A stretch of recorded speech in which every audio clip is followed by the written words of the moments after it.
आज से हम लोग यूपीएससी के लिए जो पेपर 2 में जहाँ से एग्ज़ाम में क्वेश्चन पूछा जाता है, प्रीलिम्स हो या मेंस हो, हम लोग प्रीलिम्स और मेंस, ठीक है, दोनों को एक साथ क्लियर करते चलेंगे।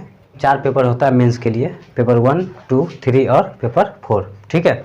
4 पेपर होता है। 4 में से हम लोग अभी जो स्टार्ट करेंगे वो होगा पेपर नंबर 2, ठीक है, पेपर 2। अब पेपर 2 में देखिए, पेपर 2 जो है इसमें एक सब्जेक्ट नहीं होता, इसमें बहुत सारा सब्जेक्ट होता है। जैसे इसमें सबसे पहला अगर पार्ट भाग की बात कर ले तो सबसे पहला भाग होता है कॉन्स्टिट्यूशन,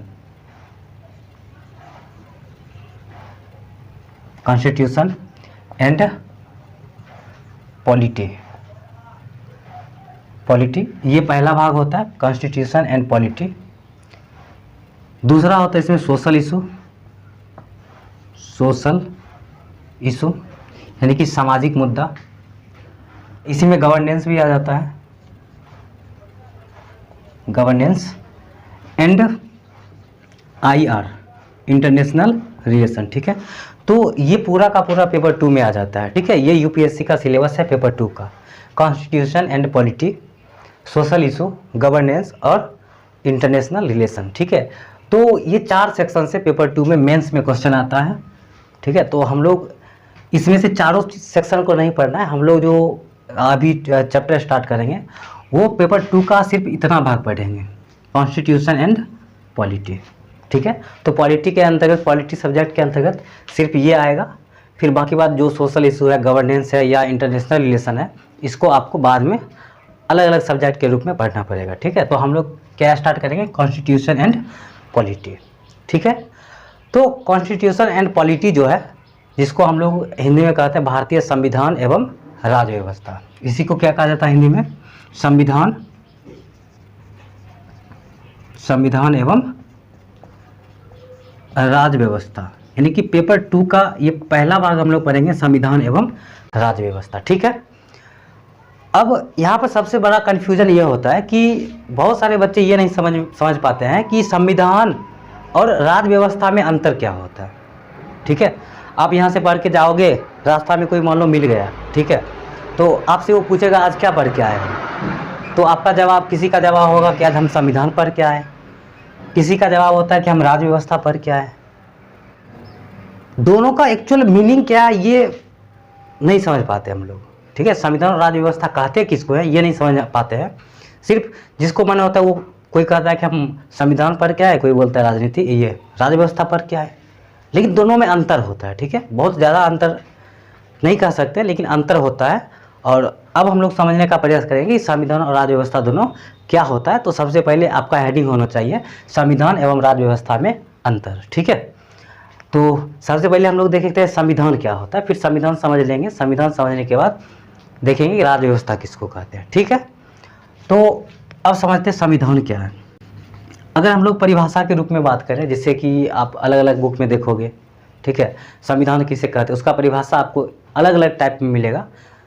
मूल उद्देश्य एक ही होता है जो परिभाषा होना चाहिए, बाकी बात सबका परिभाषा का जो तरीका होता है लिखने का वो अलग अलग हो सकता है। तो हम संविधान का परिभाषा ये दे सकते हैं, संविधान से तात्पर्य उन प्रावधानों के समुच्चय से है जिसके आधार पर किसी देश का शासन चलाया जाता है, ठीक है। अब ये तो परिभाषा हो गया। अगर इसको अगर और शॉर्ट में कोई पूछे कि बताओ, एक लाइन में बताओ संविधान का मतलब क्या होता है, तो हम सीधे कह सकते हैं संविधान का मतलब है शासन चलाना। संविधान का मतलब शासन चलाना, ठीक है। हमारे ऊपर भी जैसे घर में कोई मुद्दा होता है, विवाद होता है, झगड़ा होता है, तो क्या कहते हैं आप उसको कि हम पर तुम शासन चलाओगे, इस तरह से बोलते हो। तो संविधान का मतलब होता है शासन चलाना, ठीक है। या इसको ये इस तरह से भी कह सकते हैं कि संविधान एक रूल बुक है। संविधान एक क्या है, रूल बुक है, मतलब बुक है, उसमें बहुत सारा नियम है, प्रावधान है, और हमारा देश चलेगा तो उसी के आधार पर चलेगा, ठीक है। तो उसी को कहा जाता है संविधान, ठीक है। और उसी को हम शॉर्ट में क्या बोलते हैं, शासन चलाना। अब शासन, कोई भी व्यक्ति शासन किस पर चलाएगा, जनता के ऊपर। हमारे देश में जो जनता है, शासन उसी के ऊपर चलाया जाएगा, सही बात है। तो शासन जनता के ऊपर चलाया जाता है, यानी कि जनता मतलब व्यक्ति के ऊपर। अब एक चीज़ यहाँ पर समझने वाली बात यह है कि जो व्यक्ति होता है, इसका 2 प्रकार का लाइफ होता है। एक होता है पर्सनल लाइफ, व्यक्तिगत जीवन, मतलब हम पर्सनल लाइफ में क्या करें ना करें, मेरा जो मन है वो करे, ठीक है। तो लाइफ दो प्रकार का होता है, एक होता है पर्सनल लाइफ, कौन सा life, personal life, personal life है, इसको हिंदी में कहते हैं व्यक्तिगत जीवन। व्यक्तिगत जीवन का मतलब यहाँ पर ये समझ सकते हैं कि जैसे हम घर में क्या करते हैं, क्या खाते हैं, क्या पीते हैं, घर में कैसे रहते हैं, उससे किसी को कोई दिक्कत नहीं होना चाहिए, ठीक है। ये होता है पर्सनल लाइफ। और दूसरा लाइफ होता है public life. Public life, public life मतलब सार्वजनिक जीवन। जैसे हम हैं, अब बाहर गए तो क्या होगा, अब जैसे मान लो कोई हम कृत्य कर रहे हैं, कोई भी काम कर रहे हैं, तो हो सकता है कि हमारे वजह से 10 आदमी पर प्रभाव पड़ता हो। हम कोई गलत काम करें, उससे 10 आदमी पर प्रभाव पड़ रहा है, ठीक है। तो वो किस लाइफ में आएगा, पब्लिक लाइफ में। हम घर में मान लो यहाँ पर मेरा मन है, घर में आए, कहीं सो गए, कोई दिक्कत नहीं, कोई नहीं रोक लगाएगा यार तुम क्यों सोए हो अपने घर में। अगर तुम जा करके बाहर जाओगे, मान लो रोड पर जाके सो जाओ, तब वहाँ पर क्या होगा, वो पब्लिक लाइफ आपका होगा। क्यों? क्योंकि आप रोड पर सो जाओगे, व्यक्ति आएगा जाएगा, उसको परेशानी होगा, तो वो पब्लिक लाइफ के दायरे में आ जाएगा, ठीक है। तो हमारा जो संविधान चलाया जाता है वो पब्लिक लाइफ पर चलाया जाता है, व्यक्ति के सार्वजनिक जीवन पर चलाया जाता है। पर्सनल आप क्या कर रहे हो नहीं कर रहे हो, इससे संविधान का कोई लेना देना नहीं है, ठीक है। किस पर चलाया जाता है प्रशासन, पब्लिक लाइफ पर। तो हम यहाँ पर लिख सकते थे संविधान का मतलब शासन चलाना। किस पर चलाना, तो सार्वजनिक जीवन का संचालन, मतलब जिसमें सबका जीवन, मतलब बहुत सारे लोगों का उसमें लाभ छिपा हो, ठीक है। तो हम यहाँ पर कह सकते हैं सार्वजनिक जीवन का संचालन, सार्वजनिक जीवन का संचालन, सार्वजनिक जीवन का संचालन, ठीक है। पर्सनल लाइफ पर संविधान, जो हमारा जो संविधान है वो पर्सनल लाइफ पर कोई इंटरफेयर नहीं करेगा। वो किस पर करता है, पब्लिक लाइफ पर करता है, ठीक है। तो इसीलिए हम यहाँ पर क्या लिखे, सार्वजनिक जीवन का संचालन, ठीक है। अब देखो, सार्वजनिक जीवन का संचालन करने के लिए ऐसे तो सार्वजनिक जीवन चलेगा नहीं, उसके लिए अलग अलग प्रकार का व्यवस्था करना पड़ता है। जैसे नंबर 1 अगर हम लोग बात करें तो प्रशासनिक व्यवस्था, प्रशासनिक व्यवस्था। दूसरा हम कह सकते हैं प्रशासनिक व्यवस्था करना पड़ेगा, प्रशासनिक व्यवस्था। तीसरा आर्थिक व्यवस्था, और चौथा एक पॉइंट और लिख सकते हैं, शिक्षा व्यवस्था, शिक्षा व्यवस्था। तो जो व्यक्ति शासन चलाएगा उसको इस तरह का जो काम है, व्यवस्था है, ये करना पड़ेगा। प्रशासनिक व्यवस्था, प्रशासनिक व्यवस्था, यहाँ पर राजनीतिक लिख देते हैं, राजनीतिक व्यवस्था, आर्थिक व्यवस्था और शिक्षा व्यवस्था। तो ये सारा काम उसको करना पड़ेगा, और वही क्या कहलाएगा, संविधान, ठीक है। संविधान से संबंधित एक दो और फैक्ट देख लेते हैं। संविधान जो है, इसको संविधान को देश की मूल विधि भी कहा जाता है। संविधान को क्या कहा जाता है, देश की मूल विधि, ठीक है। इंग्लिश में कह सकते हैं fundamental law of the Lord. संविधान देश की मूल विधि है। मूल विधि का मतलब क्या, मूल विधि का मतलब ये कि हमारा जो देश का प्रशासन है, शासन है, ठीक है, वो जब भी चलेगा तो संविधान के अनुसार ही चलेगा, यानी कि संविधान ही मूल विधि है। संविधान, हमारे देश का प्रशासन चला जाएगा किसके आधार पर, संविधान के आधार पर, वही देश की मूल विधि है।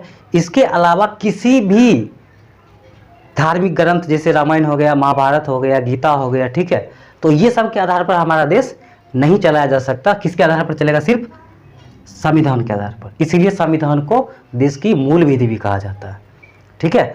और एक पॉइंट इससे रिलेटेड और कह सकते हो, संविधान देश की सर्वोच्च विधि है। क्या है, सर्वोच्च विधि। सर्वोच्च विधि को इंग्लिश में कह सकते हो सुप्रीम लॉ, सुप्रीम लॉ।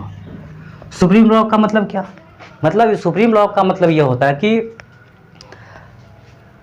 संविधान से बड़ा कोई भी नहीं है, ठीक है।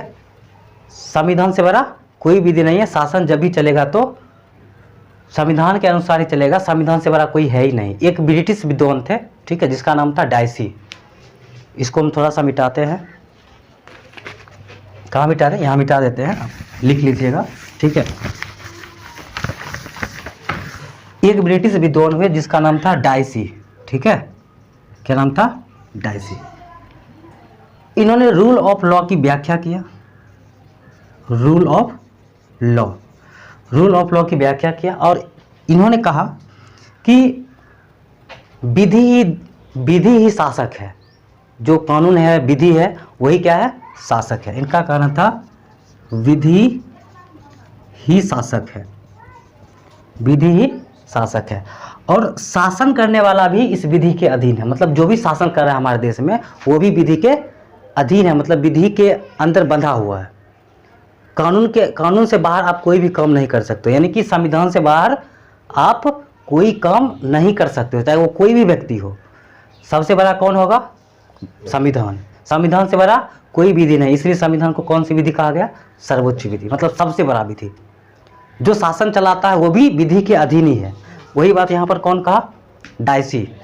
रूल ऑफ लॉ की व्याख्या किया और उन्होंने कहा विधि ही शासक है और शासन करने वाला जो है वो भी विधि के अधीन है। यानी कि जो जैसे प्रधानमंत्री हो गए मोदी जी, ठीक है, प्रधानमंत्री, राष्ट्रपति, ठीक है, जो भी है ऊपर मंत्री से लेकर संतरी तक।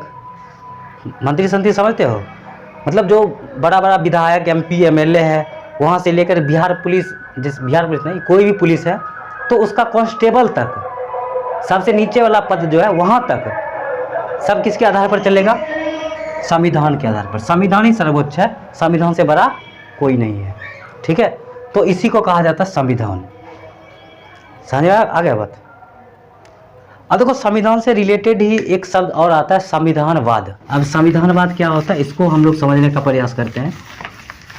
और यहाँ से कई बार UPSC में क्वेश्चन पूछा गया संविधानवाद से, तो इस चीज़ पर ध्यान दीजिएगा, ठीक है।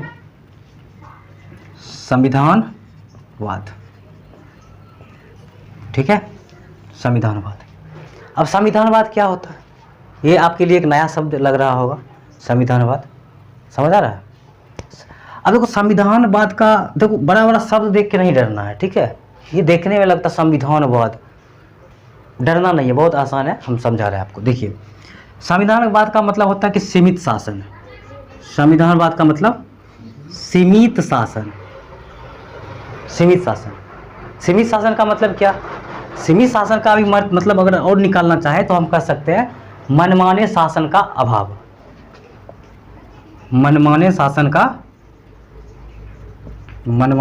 का अभाव मतलब ये कि हमारा देश, जैसे हमारा देश भारत में संविधानवाद है। संविधानवाद का मतलब है कि भारत में सीमित शासन है, मतलब हमारे ऊपर कोई जो शासन कर रहा है, जो भी मंत्री, विधायक, जो भी प्रशासनिक अधिकारी है, IAS, IPS, BDO, SDO, collector, जो भी है, ठीक है, तो वो हमारे ऊपर शासन करेगा। तो कैसा शासन होगा? सीमित शासन करेगा।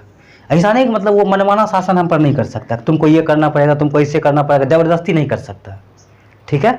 तो संविधानवाद का मतलब क्या होता है? सीमित शासन। सीमित शासन का मतलब मनमाने शासन का अभाव, यानी कि मनमाना हम पर कोई शासन नहीं कर सकता, उसी को कहा जाता है संविधानवाद, ठीक है।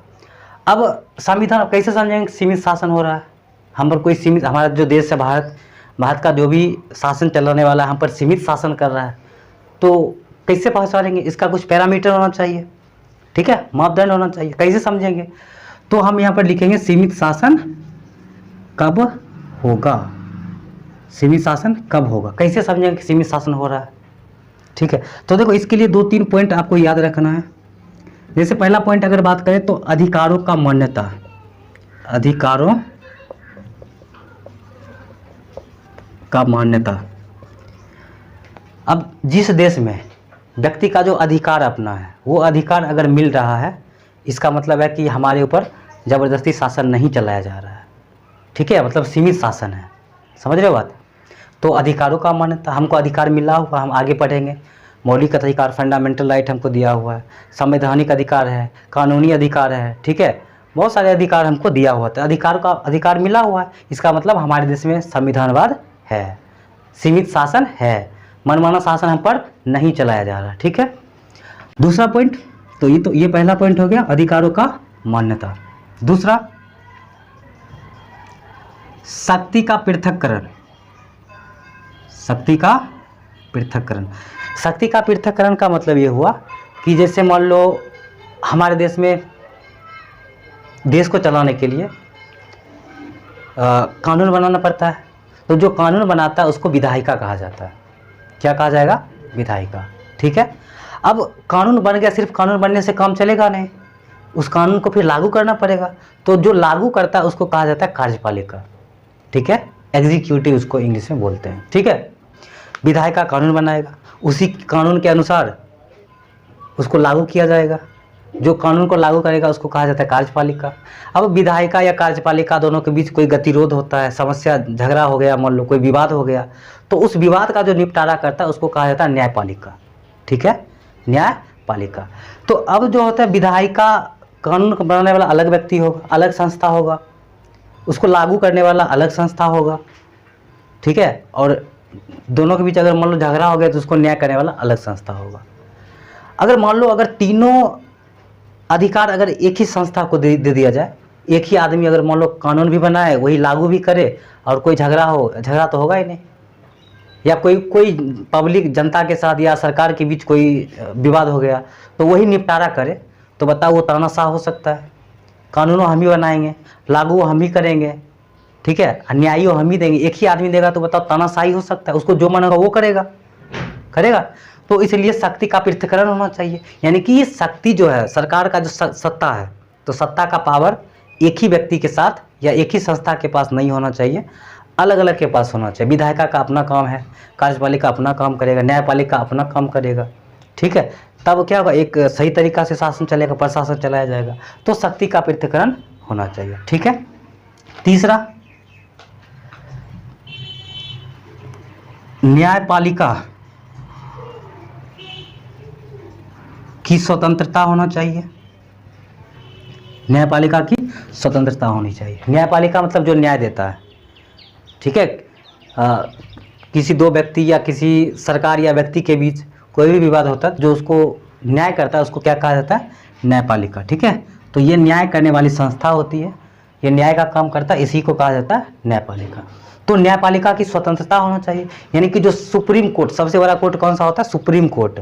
तो सुप्रीम कोर्ट जो निर्णय दे दिया तो उसको मानना पड़ेगा। अगर माना जाता है इस तरह से तो उसको हम कहेंगे कि न्यायपालिका की स्वतंत्रता, न्यायपालिका अपना स्वतंत्र रूप से काम कर सकता है। ठीक है, तो इसका मतलब क्या है कि सीमित शासन है, मनमाना शासन नहीं चलाया जा रहा। अगर कोई गलत काम, अगर कोई संसद है, संसद ने अगर कोई गलत कानून बना दिया तो ये न्यायपालिका का अधिकार है कि उस कानून को रद्द कर दे। अगर वो रद्द कर दिया तो वो स्वतंत्र है। ठीक है, तो ये है सीमित शासन। एक और कहें तो हम कह सकते हैं कि संविधान के अनुसार शासन चलाया जाना चाहिए। जो हमारा संविधान अभी पढ़े तुरंत है, संविधान में जो कानून जो संविधान में लिखा गया है उसके अनुसार शासन चलाना चाहिए। तो हम यहाँ पर लिख सकते हैं अगला पॉइंट में, संविधान के अनुसार शासन, संविधान के अनुसार शासन। ठीक है, तो संविधान के अनुसार अगर शासन चल रहा है इसका मतलब सीमित शासन है। ठीक है, सीमित शासन मतलब संविधानवाद है। ठीक है, और एक और पॉइंट लिख सकते हैं हम, लोकतंत्र। लोकतंत्र का मतलब क्या होता है? लोकतंत्र का मतलब होता है जनता के द्वारा जनता के लिए किया गया शासन लोकतंत्र कहलाता है। मतलब सब कुछ जनता के लिए होना चाहिए, तब वो क्या कहलाएगा? लोकतंत्र। और लोकतंत्र किसी भी देश में है तो सीमित शासन है। सीमित शासन है मतलब संविधानवाद है। ठीक है, तो ये था संविधानवाद का कॉन्सेप्ट, आप इसको देख लीजिएगा। ठीक है, ये सब अधिकार अगर हमको दिया हुआ है या ये सब तत्व अगर संविधान मतलब हमारे संविधान में अगर ये सब चीज़ किया जा रहा है तो हम मानेंगे कि संविधानवाद है। ठीक है, चलो एक क्वेश्चन देते हैं। ठीक है, आप क्वेश्चन को सॉल्व कीजिएगा, देखिएगा। जैसे हम आपसे क्वेश्चन पूछे कि संविधानवाद का अर्थ है, ये जो संविधानवाद है इसका अर्थ है। अब आपको हम 4 ऑप्शन दे रहे हैं। ऑप्शन ए में है, कहाँ लिखे? ऑप्शन ए में है सीमित शासन, ऑप्शन ए में सीमित शासन, चलो ए। नंबर बी में बी में चलो हम इसको देते हैं, अधिकारों का मान्यता, ये option number B. Option number C चलो इसको बनाते हैं, ऑप्शन नंबर सी, और ऑप्शन नंबर इसको मानते हैं ऑप्शन नंबर डी। अब 4 ऑप्शन हो गया। आपसे क्वेश्चन पूछा गया कि संविधानवाद का अर्थ है, क्या है अर्थ?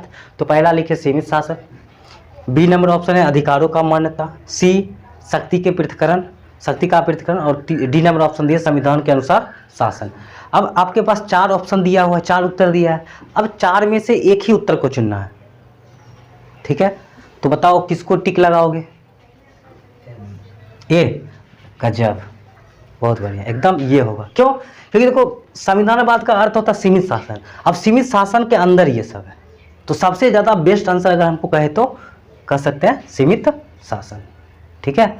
ये होता संविधान। अगर ये नहीं होता तो, या अगर अगला ऑप्शन, अगर मान लो ये एक ऑप्शन हटा के दे देता इनमें से सभी, तब क्या मारते? इनमें से सभी मारते, ठीक है? तो इस तरह का ये ऑप्शन पर डिपेंड करेगा।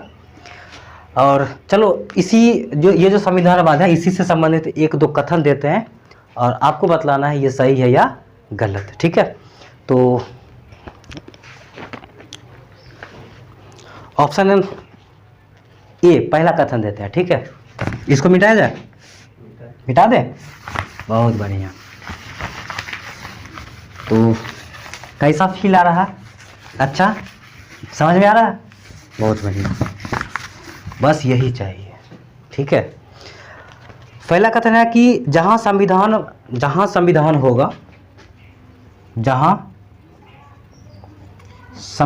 होगा वहां संविधानवाद भी होगा।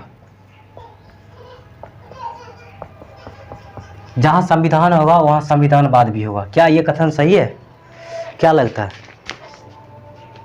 जहां संविधान होगा वहां संविधानवाद भी होगा। जरूरी नहीं है, जरूरी नहीं है कि जहां संविधान है वहां संविधानवाद भी होगा। जैसे देखो चीन का अपना संविधान है, चीन में अपना संविधान होने के बाद भी वहाँ सिर्फ संविधान के अनुसार शासन नहीं चलता है। वहाँ पर जो वहाँ का जो नागरिक है, ठीक है, उसका अधिकार का जो मान्यता होना चाहिए वो अधिकार का मान्यता नहीं मिलता है। वहाँ का सरकार जनता के साथ तानाशाह करता है, ठीक है?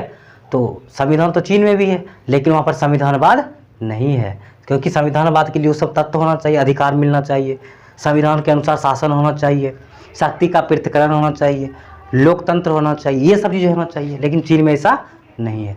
तो इसीलिए ये ऑप्शन क्या हो जाएगा? गलत बात। देखो समझो, कह रहा है जहां संविधान होगा वहां संविधानवाद भी होगा, कह रहा होगा ही होगा, ऐसा थोड़ी है। संविधान है फिर भी संविधानवाद नहीं है, ये गलत है, ठीक है?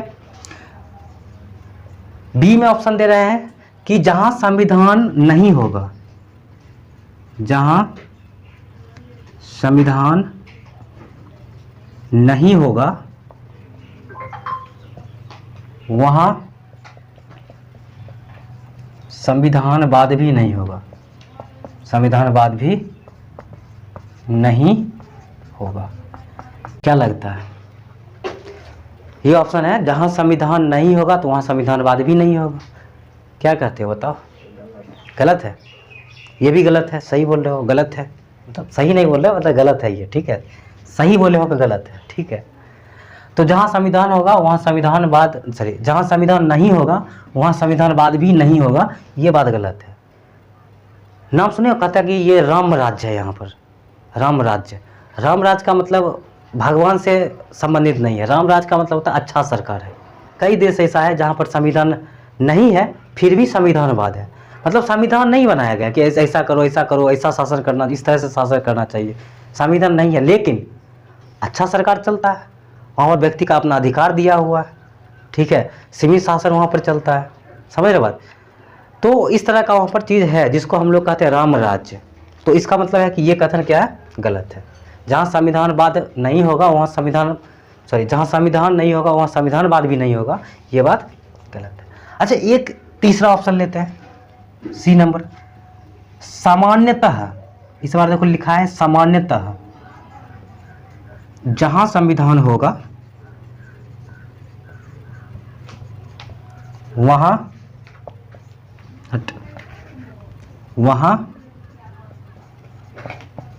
संविधानवाद भी होगा।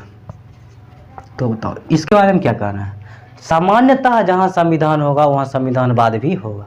ऐसे यहाँ पर देखो ये दोनों कुछ समानता दिखाई दे रहा है। यहाँ पर कह रहा है कि जहाँ संविधान होगा वहाँ संविधानवाद भी होगा, यहाँ पर जबरदस्ती करा होगा। यहाँ पर कह सामान्यतः जहाँ संविधान होगा वहाँ संविधानवाद भी होगा।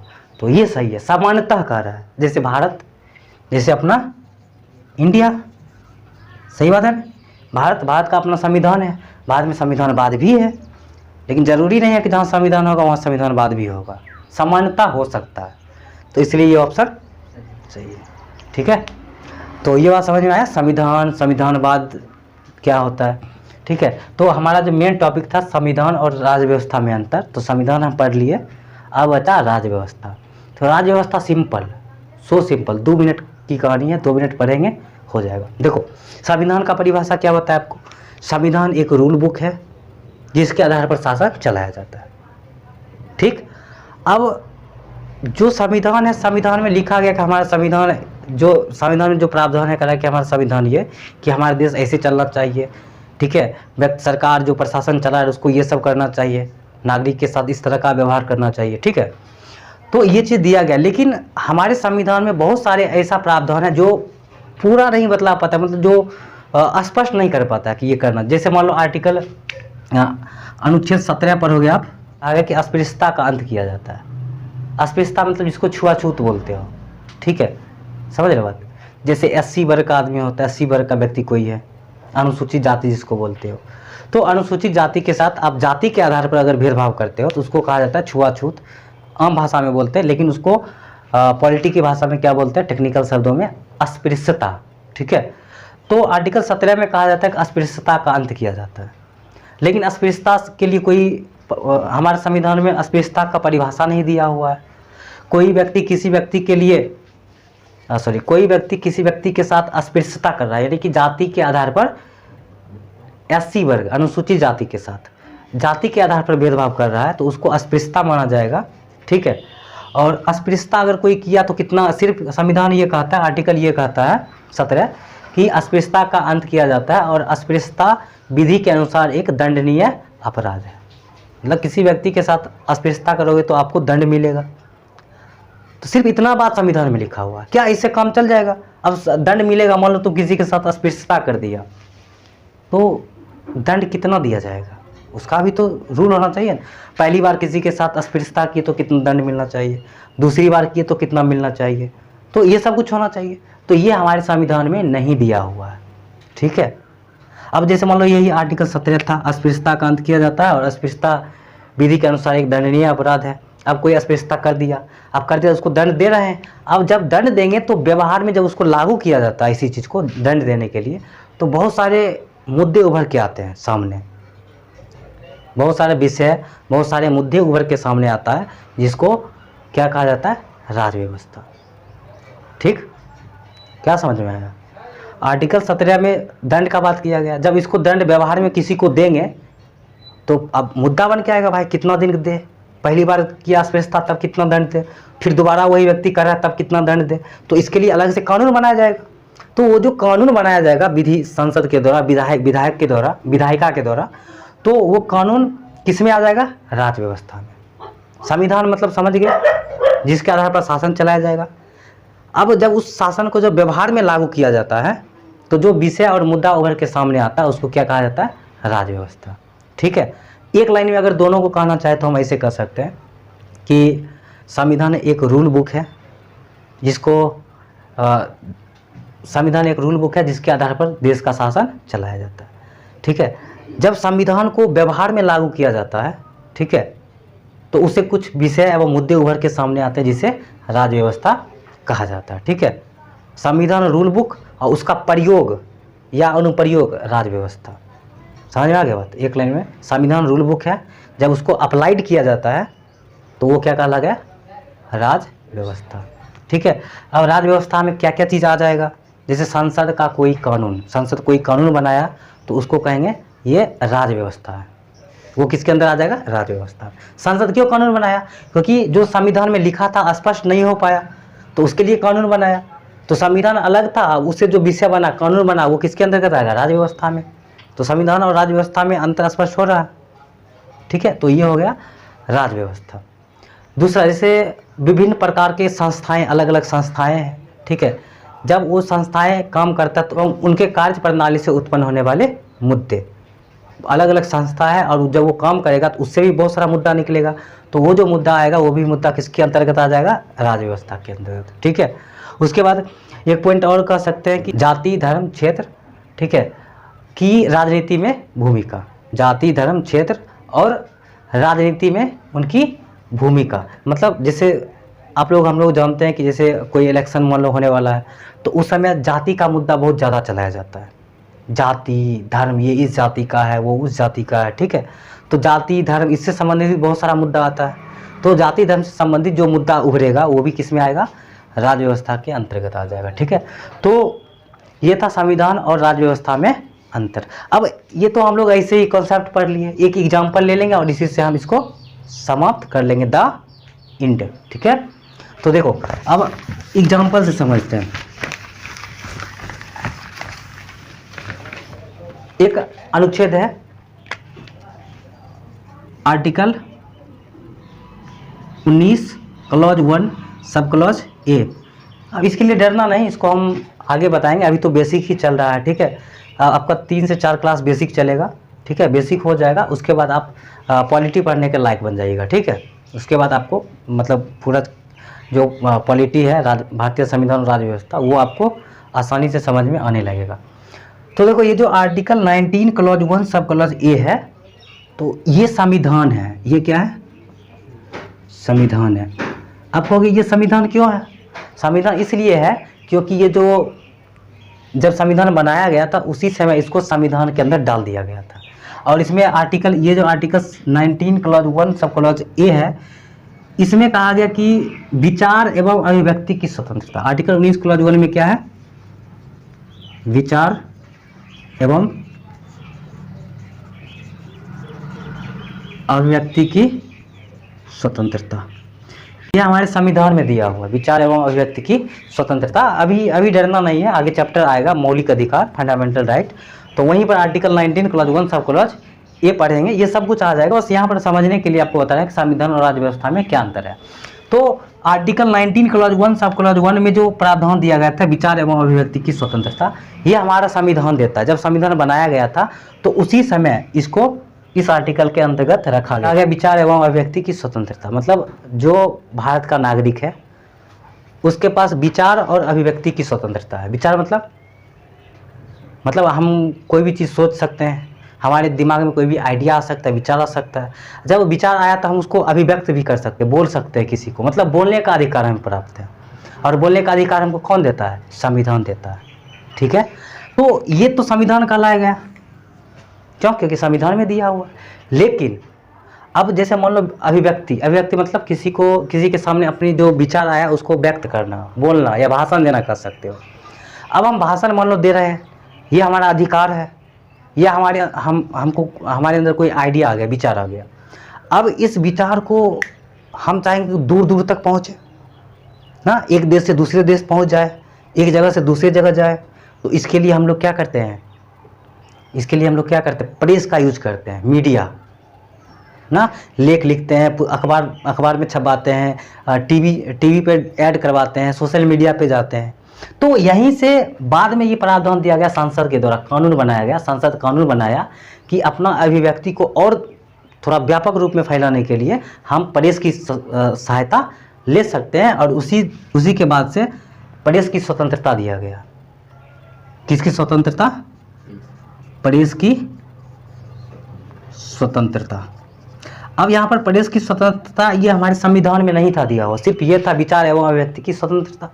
जब विचार और अभिव्यक्ति की स्वतंत्रता को हम व्यवहार में लागू किए, जो कैसे मतलब व्यवहार में कैसे होता है, तो व्यवहार में लागू किए तो पता चला कि प्रेस अगर हो जाता तो हमारा अभिव्यक्ति और ज़्यादा हो पाता। तो उसी से निकल के आया प्रेस की स्वतंत्रता। तो ये यहाँ पर क्या कहला जाएगा? ये कहलाएगा राज्य व्यवस्था। ये क्या कहलाएगा? राज्य व्यवस्था। क्यों? क्योंकि जब संविधान में ये था, जब इसको व्यवहार में लागू किए तो कुछ मुद्दा उभर के सामने आया, तो जो मुद्दा उभर के सामने आएगा वो क्या कहला जाएगा? राज्य व्यवस्था। तो यहाँ पर प्रेस की स्वतंत्रता क्या है? राज्य व्यवस्था, मतलब राज्य व्यवस्था के अंतर्गत आ गया। तो अंतर समझ में आ गया संविधान और राज्य व्यवस्था में। संविधान क्या है? संविधान एक रूल बुक है जिसके आधार पर किसी देश का शासन चलाया जाता है, और संविधान को जब व्यवहार में लागू करते हैं तो कुछ विषय और मुद्दे उभर के सामने आते हैं जिसे राज्य व्यवस्था कहा जाता है। ठीक है, तो आज की इस वीडियो में आज यहीं रहने देते हैं, फिर अगली वीडियो देखेंगे।